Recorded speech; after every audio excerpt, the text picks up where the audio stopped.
Welcome back. It's Cityline doing Thanksgiving at the cottage, and we're having a great time. We're back in the kitchen. Yes. So we've got the beautiful Canadian turkey. We need the sides to go with the turkey. You like the sides a lot. I like the sides a lot. Yeah. The turkey's gorgeous, but I love the sides. And you always manage to elevate our sides. So what, like, I don't even know what you're going to do this year. We can get fancy. I mean, listen, you got to have the mashed potatoes. You have to have the stuffing. Those are like, you know, we've done those 1,000 times, we right? Have. So what if we did some things that are a little bit more playful? And normally if you're at the cottage or even if you're at home, you sometimes run out of cooking utensils. You do? So we're going to make some sweet potato stacks using a muffin tin today. Okay. Because, you know, this one always sits out. It's in the cupboard. It's very lonely around Thanksgiving. Absolutely. So we're going to put it to work today. Give it some love. Use it. I don't know how you're going to use this. So what you need to do when you're at the grocery store, you know, the sweet potatoes are almost always the same kind of length. They kind of fit in there perfectly. So you're going to want to peel those down.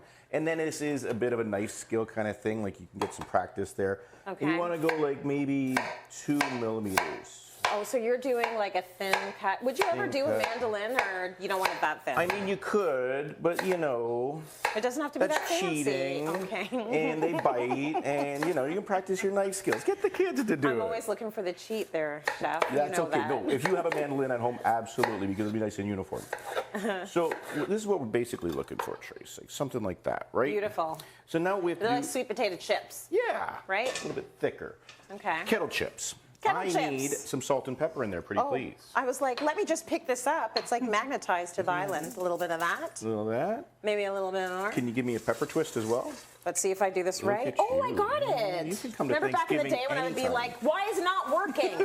You nailed that one. And then we just have a little bit of garlic and olive oil. You can also use butter depending on where you're at.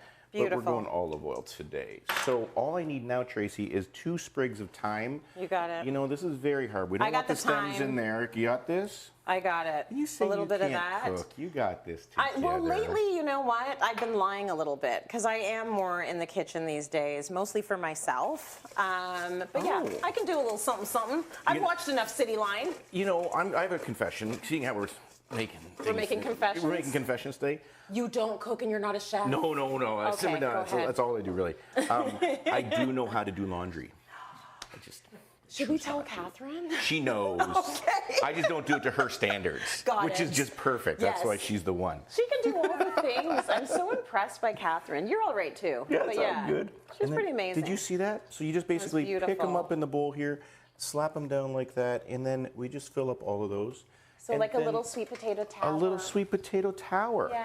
And so we're going to bake, I think, at 375, 400 for like 38 minutes. Oh, that was very specific. But cityline.tv for the rest of you, but obviously he knows it. Double check those because sometimes I make that stuff up. But what you really want to find, or what you want to look for, is the caramelization. As soon as those top chips start getting a little bit more caramelized, we know that we are in good form. 38 minutes has gone by. Oh yeah, it was 38 minutes. And it's time to rescue our little sweet potato towers. Do you have a cute name for these? Because they are beautiful. Yeah, they're little sweet potato stacks with thyme and garlic, right? And then this is kind of cute because everyone, you know, some people, they grab huge mashed potatoes and they're throwing it on the plate. Yeah.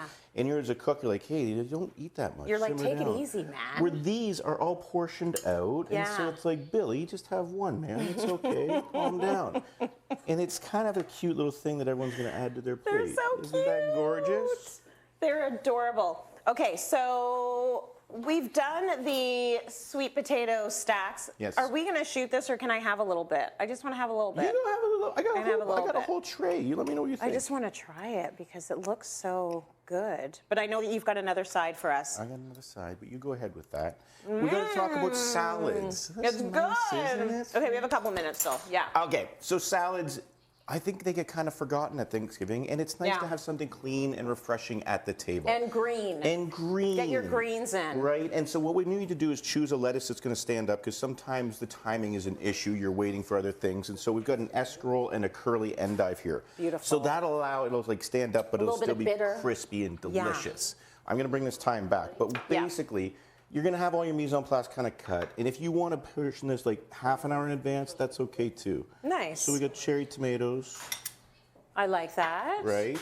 This is where we start getting a little bit more seasonal. We got some toasted pecans here. I love that. You're going to like those, right? It gives it a little crunch. And now you got some vegetables. We got some grilled corn And I made this butter vinaigrette, which I'm going to show you. And I kind of used the vinaigrette on the corn on the grill. Nice. And so you're using the outdoor cooking as well, so you're not just crowded inside. Yeah, take note, because sometimes you need to get out of the kitchen. It's a busy place right now, so it's nice to go use the barbecue. If you've got an outdoor fridge out there with a couple beers in it, sometimes you just have to go use that grill. You know what I mean? I don't know. So this vinaigrette is actually made with butter, hot honey, garlic, and lemon juice. And then what you're going to do to get this kind of like... You're going to slap people with that? No, What's well, happening? I mean, if they take too much smashed potato, I will. And then we're just going to kind of induce that in there. And then we're just going to layer this over the salad. Oh my goodness, look at the right? technique. So just like, oh, it's getting drippy. It's raining butter honey. Here. Yes. Butter, honey, citrus. Oh, that is beautiful. And then we're going to finish it off. You know, nothing is complete without some feta. Very Canadian nice. feta, there we go. Oh my gosh, I don't know. I'm getting everything out of the way because it's that important. That is a beautiful, gorgeous, fresh looking salad, chef. The sides are amazing. They stand up to the glory that is the Canadian turkey. Thank you so much for that. No problem, thank you. We are missing one thing though, and I feel like it's cranberry sauce. Oh yeah. That's a big deal. Actually, Chef MDP went out to do his own cranberry foraging. Yes, he did. Check this out.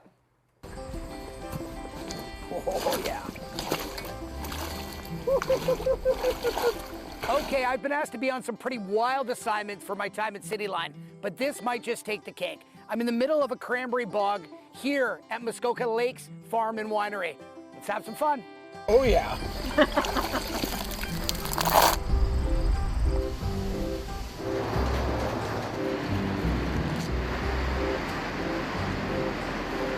Everybody loves cranberries, but do you know how they're harvested? There is 2 wet methods. First, I'm sitting in a cranberry bog that has been flooded. The cranberries are knocked off the vine, and now the bog is flooded where they're going to be corralled and harvested. Let's go see the other way. Captain Cranberry.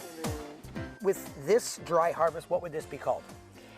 So we do have a machine that can go along and rake the cranberries off the vines with a machine. But the challenge is it damages the vines. It's hard for us to get the fruit off the bed, and we also lose a lot of the fruit. Cranberries do not grow in water. I know, it's one of the biggest misunderstandings around cranberries. And the reason we flood at harvest time is because it just makes picking a whole lot easier. So low growing, woody evergreen vine. Yeah, this would be pretty labor intensive to just start picking these.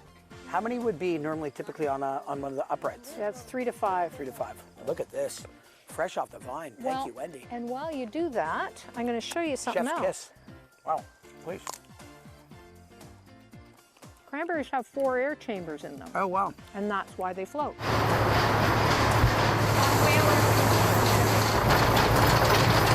There are 7 boards, and a cranberry has 7 chances to bounce off a board and over a hurdle. Okay. And if it doesn't bounce, it's not a good berry.